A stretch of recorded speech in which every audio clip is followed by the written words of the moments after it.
இன்னைக்கு நாம சமையல் அதான் மிளகா கிள்ளி சாம்பார். மாங்காய் ஊறுக்காய், மிளகா கிள்ளி சாம்பாருக்கு இந்த மாங்காய் ஊறுக்காய் நல்லாயிருக்கும்.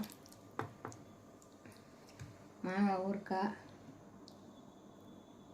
மாம்பழம், மாங்காய் ஊறுக்காய், மாம்பழம், அப்பளம், மிளகா கிள்ளி சாம்பார், அதுக்கப்புறம் ஊறுக்காய், மாங்காய் ஊறுக்காய், அப்பளம்.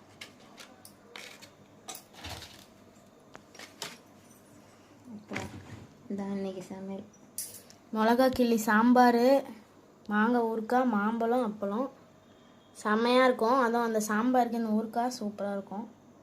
ஓகே, இன்னைக்கு இதுதான் சமையல். Okay, bye guys.